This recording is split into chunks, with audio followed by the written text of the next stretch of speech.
tous, c'est Vince. Comme promis, je reviens. Je reviens pourquoi aujourd'hui? Je reviens vous présenter ce que je vous avais dit. Donc, un atomiseur, l'Orchid V3. L'Orchid V3 qui corrige visiblement la plupart des défauts des V1 et V2. Ce qui me semble vrai. Alors, donc vous le recevez. Alors, moi, il me vient de chez Fastech. Je l'ai payé une quinzaine de dollars. Donc, voilà quoi, une misère. Hop, donc, qu'est-ce qu'on a dans la petite boîte? Donc, petite boîte en carton toute simple. En même temps, 15 dollars. On a l'Orchid V3. Voilà. Voilà, qui ressemble énormément à un Kayfun, je trouve. Un Kayfun version nano, puisqu'il fait que 2,5 ml. On a le petit sachet avec tout ce qu'il faut dedans. Un tournevis, des joints de remplacement et toutes les vis, les 4 vis pour tenir les coils et la vis de remplissage. Donc ça c'est quand même super sympa. On a l'ensemble. Et puis après, bien sûr, un petit bout de cantal, petit bout de mèche. Bon, ça finira dans un coin pour les temps difficiles. Mais bon, ça ne servira pas en tout cas. Donc, l'Orchid V3. Voilà. Donc la V1, présentée comme défaut de ne pas avoir ça, la vis de remplissage. Voilà.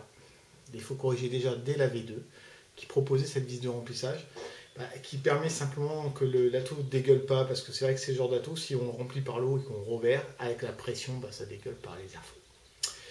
Donc, il se compose d'un petit drip tip. Alors, petit drip tip avec la base en plastique. Voilà. Ouais, pourquoi pas. Hein, ça marche en tout cas, il est large. Un top cap. Top cap qui, je sais pas, je mettrai pas ma main au feu, mais qui me fait penser énormément au top cap qu'on peut trouver. Alors on va essayer de vous le montrer bien. Qu'on peut trouver pour les Kayfun, pour remplacer le top cap du Kayfun, pour changer un peu son look. Allez, hop, mise au point. Oh, il y a du mal là. Alors, on va essayer de faire mieux. Allez. Voilà. Donc plutôt sérieux, ça va. Les pas de vis, les pas de vis sont très corrects. Hein. Voilà. Plutôt pas mal.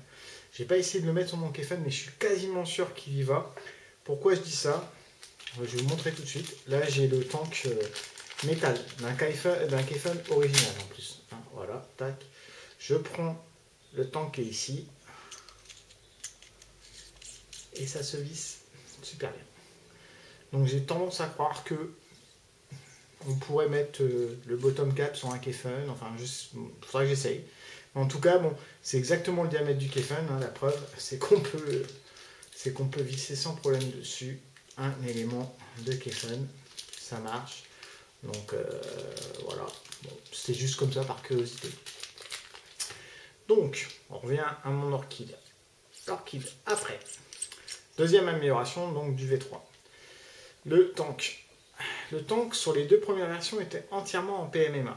Bon, il est toujours en PMMA. Et donc, certains avaient soulevé le problème de dire les pas de vis en PMMA, forcément tôt ou tard, ils s'abîmeront. Voilà, c'est réglé. Plus de pas de vis en PMMA puisque le PMMA est rentré a priori de force ou même peut-être vissé d'ailleurs, ouais, parce qu'il y a des joints. Ah oui, non, même pas. Alors je dis des conneries, vous voyez, ça fait pas longtemps que je l'ai. Voilà. Même système qu'un Kayfun, moi je pense nano. Hein, ça me ferait penser à un tank de Kayfun nano. Donc tout se démonte. C'est génial. C'est génial, ce qui veut dire que je peux mettre un O-ring. Je suis même pas sûr que c'est pas d'ailleurs. Allez, on va le faire en direct. Hein. Je découvre avec ça avec vous. O-ring, Kayfun. Ouais, c'est le même. Donc, on a repris, le fabricant de ce petit objet a repris simplement les éléments du Kayfun et les a mis sur un Orchid. Voilà, donc, voilà, à mon avis, il n'y a pas de souci. On peut mettre l'un ou l'autre. Et c'est. Voilà, si je vais mettre un tank sans peau, c'est bon à savoir, remarque. Je l'écho, putain, le mec, trop bien préparé, ça a vu. je découvre avec vous. Donc voilà, tac, là je fais tout métal avec un tank, avec le ring métal du Kayfun Elite. Donc voilà, donc on a corrigé des défauts en prenant des pièces finalement qui devaient exister pour les versions nano, ou même ça c'est la version normale, hein, du Kayfun Elite normal. Voilà, donc on a repris un tank. Pourquoi changer une équipe qui gagne? Je dis bah écoutez, bravo les gars. Les mecs, ils vous font un ato en reprenant du vieux. Mais bon, bah écoutez, c'est efficace. Deuxième chose, enfin, autre chose. Donc la cheminée. Alors cheminée très très courte. Hein. Donc je vous le dis tout de suite, on a une vape assez chaude. Voilà, bon, bah rien d'extraordinaire, hein, une cheminée. Voilà. Pas tester si je pourrais mettre une Kayfun à la place, ça se trouve. Peut-être. Parce que la base, alors on va pas tout voir parce que forcément j'ai du coton dessus et je vais pas m'emmerder à vous le retirer parce que de toute façon, voilà, la base ressemble de toute manière énormément à celle d'un Kayfun. Il n'y a pas à dire. Voilà, avec un gros airflow là. Et comme c'est un double coil, bah on en a un deuxième de l'autre côté. Connectique réglable. Voilà. La petite vis de remplissage à côté. Allez, fais-moi la mise au point, s'il te plaît. Voilà. Et le plateau. Donc le plateau qui ressemble à semi-prendre à un Kayfun, peut-être un peu plus gros. Avec, on va voir en dessous, une arrivée d'air. Alors, on va essayer de... sous chaque coil. Voilà, là on voit bien. 4 vis. Il y a 4 plots pour fixer son cantal. Les diamètres des trous des plots il est assez énorme parce qu'à mon avis on peut twister du 0,40 ou voire du 0,50 sans problème, ça va rentrer. Donc avis aux amateurs de ultra basse résistance, à mon avis celui-là il y a moyen de le faire descendre très très bas. Là en l'occurrence moi j'ai fait un montage coton double coil en 0,40 qui doit me descendre à 0,5, 0,6 avec du coton du puff. Oui, parce que dernièrement je me suis mis à tester quand même tous ces cotons dont tu parlais. Hein, j'étais au cardé, que j'avais commencé à faire bouillir quand même, parce que bon, je m'étais rendu compte en effet qu'on a une perte de saveur dans le coton cardé, et puis une capillarité qui n'est pas top, il faut dire ce qui est. Bon, bah là j'ai essayé le puff, le bacon et le Muji, voilà, qui est en fait sorte de coton bio, mais toujours sur le même principe que le Gokengo, tout ça. C'est des petits pads, on découpe une bande, c'est super pratique, c'est super capillaire, il n'y a pas de truc parasite. Le bacon, lui, est un peu à part, c'est un coton américain spécialement pour les vapoteurs, qui est pas, pour moi, il ne doit pas être bio, pas cardé, enfin voilà, c'est un coton plutôt blanc, mais comment je pense que c'est la manière dont il est peigné, qui fait que bah, il est peigné comme les cotons japonais, c'est-à-dire tout dans le même sens. Il est un peu plus chiant à utiliser, le bacon, à mon sens, mais il marche très très bien aussi. Donc, moi je sais que le coton cardé, bah, je l'ai abandonné lâchement. Donc voilà. Donc on a un petit truc qui ressemble énormément à un Kayfun. Voilà, un Kayfun double coil. Donc, on va le remplir et vous allez voir, soyons clairs, on est là sur quelque chose qui envoie assez fort, qui a du 8, vapeur très chaude. Hein, bon bah, qui dit vapeur très chaude, bon, il y a un moyen très simple de contrer si on ne veut pas que la vapeur reste trop chaude. Bon bah, c'est de mettre un petit plomb comme ça. Voilà. Bon après le look, voilà. Hop, donc on va retirer la petite vis. Donc la petite vis, on va l'ouvrir, je vais vous montrer le petit trou de remplissage, voilà. Alors elle est grande la petite vis quand même. Hein, je sais pas si je vais réussir à vous la montrer, voilà. Voilà. Tu peux me faire un zoom là-dessus, enfin. Voilà, bon, elle est assez longue.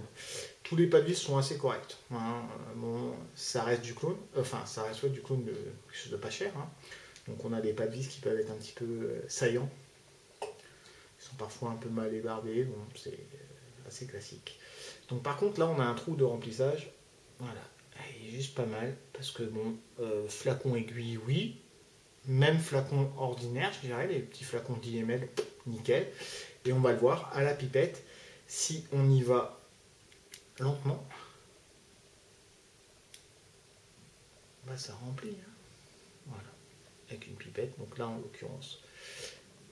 Alors, par contre, il faut y aller lentement parce que voilà, le trou, voilà, il faut essayer de ressortir quand même. Voilà, tac. On se mettra même d'ailleurs un petit peu sur le côté quand c'est comme ça.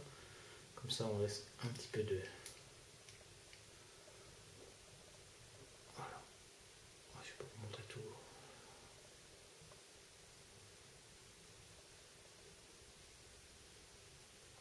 Voilà. Alors donc 2,5. Bon, 2,5. Ouais. C'est. Fait penser un petit peu aussi à l'aqua, dans le principe. Double coil, on a le même genre de vape, je trouve. Sauf que là, on a une vape, vous allez voir, plutôt super aérienne. Inhalation directe, sans problème. Donc amateur de power vaping, à la recherche d'un truc en tank qui vous permette un petit peu de taper des délires, vous pouvez y aller. Hein. Plutôt efficace, vous allez voir. Voilà. Donc, bon, en même temps que je remplis, je vais dire un peu bon, les points forts. Bon, bah, les points forts, on va dire qu'ils ont corrigé tout ce qui était mauvais sur le V1 et le V2. On a vu aussi autre point fort, c'est que si vous êtes possesseur de Kefun, vous allez pouvoir vous amuser à mixer les accessoires a priori. Voilà. Ça peut être sympa. Le look, bah, moi je le trouve plutôt sympa. Ouais, on va voir, je l'ai monté sur mon fidèle Astro. Voilà, on a un look plutôt cool, plutôt compact donc du coup, hein, puisque bon, je vais vous mettre un. Vous voyez là, je suis sur un UDT V10 avec un Typhon. C'est du plus grand, alors que l'unité il est en 18.350 et là je suis en 1850. Si on met les deux trucs, voilà quoi. Il n'y a pas photo, c'est plus discret. C'est plus discret, mais c'est plus petit.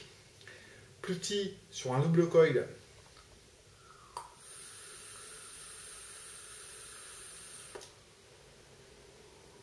Quand on voit ça, quand on voit bien, même très bien, bah, le temps qu'il n'y a pas de secret. Et vous fait une demi-heure de vape. Ouais, 2 ml, allez, 1 heure, on va dire. Si quelqu'un qui va vapoter beaucoup, putain, le jus il descend. Hein. Vous êtes passé au grand sport là. Hein. Ça descend beaucoup.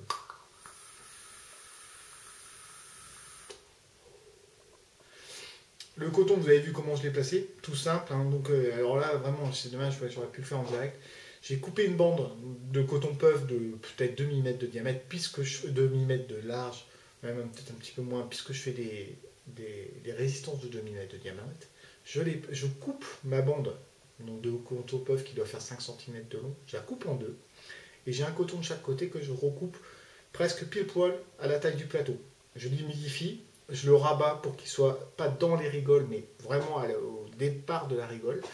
Et j'ai pas eu de fuite. Non, franchement, il marche très très bien. J'ai pas eu de fuite et ça envoie du.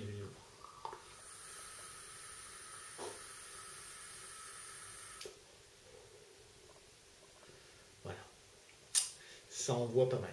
Ouais, j'ai du 5,55 en plus. Alors le 5,55 de chez Renvap, donc le mythique tabac de chez Renvap, hein, leur premier best-seller, je dirais, leur grand classique, qui est excellent. Hein, moi, je l'aime beaucoup. Je le redécouvre un petit peu, là, je le tabasse un petit peu là-dedans, sur un double coil, et ma foi, c'est pas mal.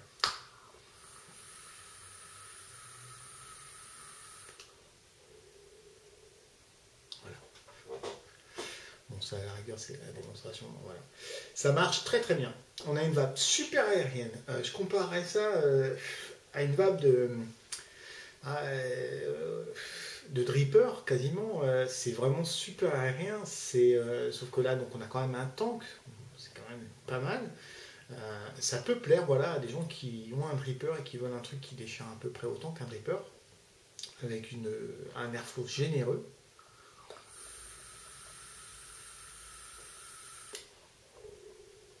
C'est super. Voilà, ça c'est un des défauts aussi, c'est que peut-être, je dis bien peut-être, hein, mais bon, à ce prix-là, est-ce qu'il pouvait se permettre de faire ce genre de travail en plus?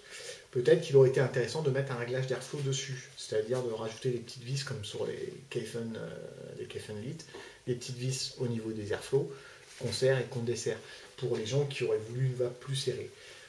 Maintenant, bon, après, quand on veut une vape plus serrée, on prend un Kayfun, on prend, voilà, là on est sur une vape aérienne, en tank, de 5, pour une douzaine d'euros. Je crois que certains sites français peut-être vont le faire. Il va sortir à quoi? Allez, si on a 15 $ chez Fastech, il va sortir à 30 € en France, ce machin, 35 € à tout casser. Et bah, moi je dis, il fait le job. Hein. En tout cas, ça envoie. En tout cas, moi je suis pas déçu. Je m'attendais à ça. Voilà, hein, bon, avec le petit dessin et tout. Le look me plaît assez, vraiment. Et il est bien fabriqué. Donc, comme je l'ai dit, les trous pour passer le Cantal sont assez énormes. Alors, il y a un plot par fil, donc on partage aucun plot. Par contre, c'est vrai que on se retrouve avec les fils qui se croisent, et pour les couper quand on a mis le premier coil, bon, c'est pas super pratique. Je l'avais monté en 0,30, en 0,30, mais en serrant les vis, ça a coupé les fils. Bon, mais ça, tout en gardant le fil en contact, hein, ça a coupé ce qui dépassait, on va dire. Bon, j'aime pas trop parce que bon, c'est vrai que c'est pas terrible, parce qu'on sait qu'après, son fil, il tient vraiment sur pas grand chose. Donc il est un petit peu délicat, ouais, pour couper les câbles qui dépassent, parce qu'on a les deux coils qui sont face à face, comme ça, tac, et on a les câbles qui ont tendance à... Alors le premier, on coupe avant de mettre le son, donc il n'y a pas de souci. Deuxième, il faut couper les fils sans couper le coil du dessous. C'est un peu délicat, on se retrouve avec... Ils sont un peu en décalage comme ça, donc il faut les ramener au-dessus des airflows. C'est un peu délicat. En 0,30, j'ai un peu galéré, parce que le fil est souple et un peu trop malléable. En 0,40, j'ai beaucoup moins galéré. Bon, en 0,40, forcément, on descend d'autant plus. Du 0,50, vous allez pouvoir le mettre. Comme je l'ai dit, vous pouvez twister, à mon avis, du fil assez costaud dessus. Pour moi, les trous dans lesquels on passe le câble, je dirais qu'ils font bien 1 millimètre, si c'est pas plus. Mais au moins 1 millimètre de diamètre. Donc, on peut les passer, voilà, c'est pas mal.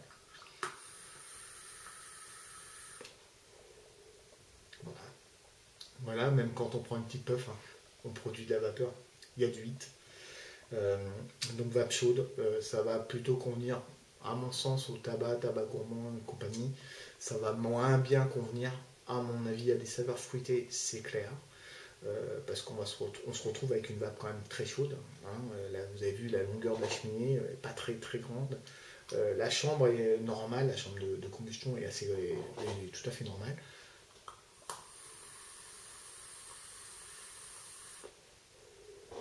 Donc voilà, pour avoir une vape un peu moins chaude, on met un Dry Cup, un long neck, voilà, ça marche bien.